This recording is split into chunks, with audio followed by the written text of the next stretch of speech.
po. Magandang gabi. Ngayon po ay araw ng Sabado, December 16, 2023. Update po muli sa lagay ng panahon. Ayon sa Pag-asa, tuluyan ang pumasok sa loob ng ating Philippine Area of Responsibility ang binabantayang low pressure area.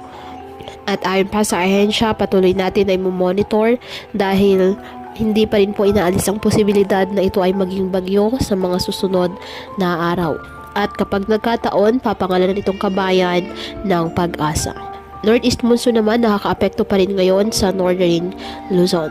Ngayong araw, dahil pa rin po sa Northeast monsoon, asahan na maulap na kalangitan na may mahihinang pag-ulan sa Batanes at Babuyan Islands.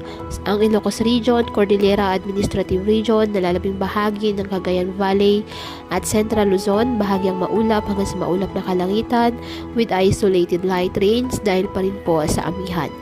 Ang Metro Manila at nalalabing bahagi ng ating bansa, apektado po ng easterlies at localized thunderstorms.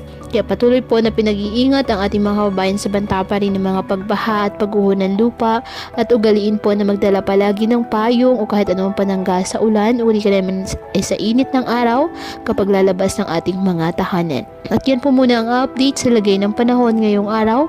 Muli patuloy po tayo na mag-ingat at palaging tandaan, God loves you. Stay safe and God bless.